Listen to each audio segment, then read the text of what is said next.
Good morning, traders. So how do we trade the Dow Jones today? So just want to get this level in. That was a previous swing high. We did post an all-time high last week.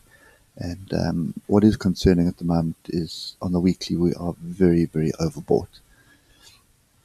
Okay, now if we just drill down to the daily, start off on the daily time frame, you'll see, as I mentioned on Friday, it wasn't an area that I was really interested in getting long.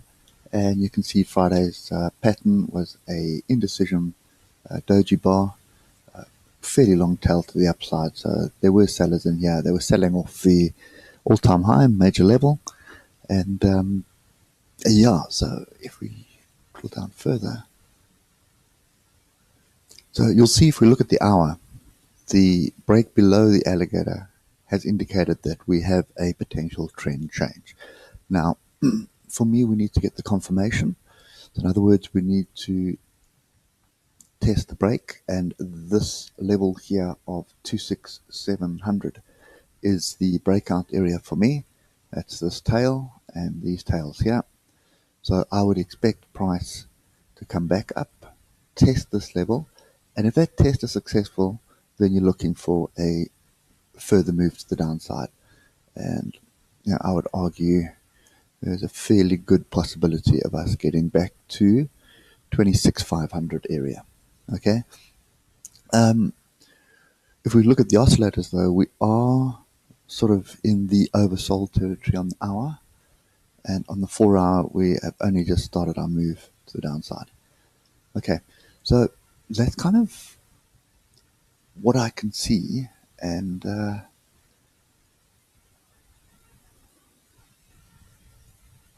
just want to get these levels in. Okay, so that's kind of the channel. I would like to see a fairly deep pullback. And if I just put a Fibonacci in here, you can see all the way back down to here is a 61.8. So that would be this inside tail here. So a retracement back down to 26,300 would be ideal in my view. Okay, possibility that happening right at this stage, not very good.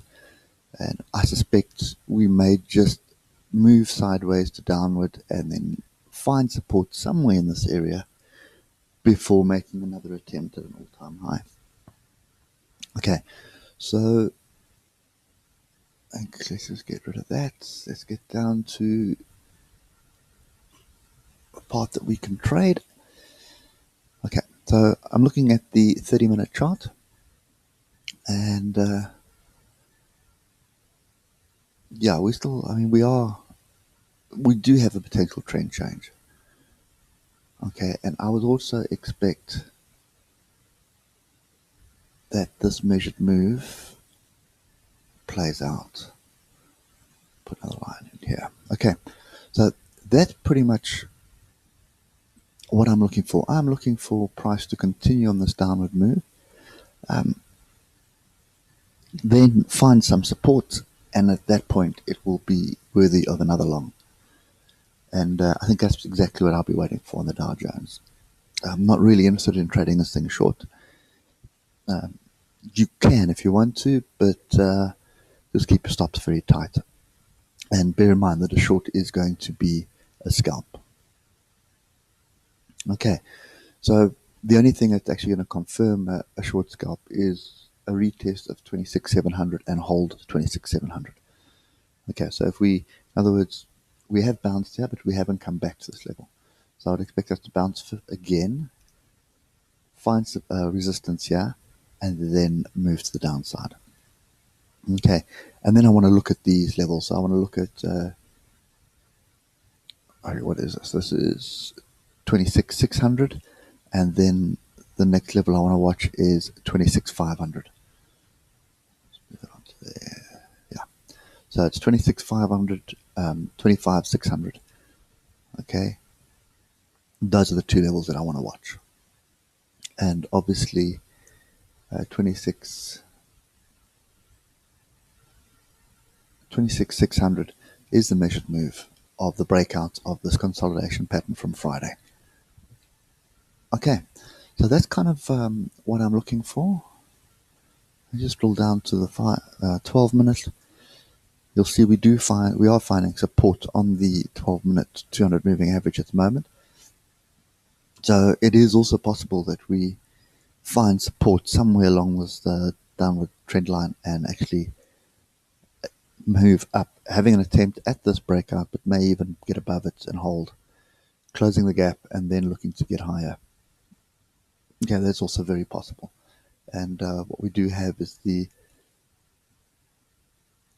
do have the start of a flag. Okay, now last thing we want to do is this last up move. Let's put a Fibonacci in that, and you'll notice that on the 4 hour, the 50% coincides with the middle line of the alligator.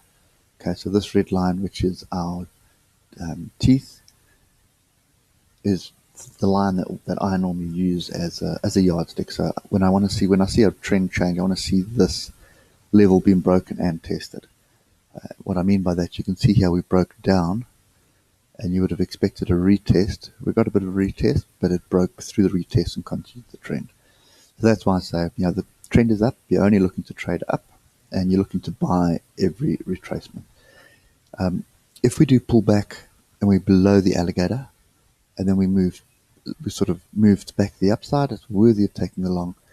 If it does fail, then you're wrong, but at least you're trading with the trend. Okay, so you've got a better chance of making some money trading with the trend than actually trying to anticipate a top or a bottom and trade against the trend. Okay, so yeah, so that's kind of my view for today. I am looking for a deeper pullback, but I will watch this area as well to see if it's worth getting in. And being a Monday, you more than likely find that we're going to go sideways, or Europe will drop, so we'll drop as well. With Europe, to consolidate at just before the open, and then have another attempt to the upside. But don't be too hasty on thinking that we're going to break above the top of the channel. I would expect us top of the channel down. Expect a couple of days, maybe 1 or 2 days of continuous consolidation, and then another attempt. Okay, and it all hinges on what's going to go on in the geopolitical world at the moment with the trade war. But yeah, that's my view on this. I'm looking for another entry long. And this stage, it does look like it has rolled over, but I want to see a test of the break, and I want to see that test being held and being successful. Only then will I be convinced that we are moving to the downside. And again, the downside move is really just a retracement, and I'm looking for the next level of support where I will get in with my next swing trade to the upside. Okay, so that's the Dow Jones. I hope it helps you, and we'll catch up in the morning. Enjoy your day, and cheers for now.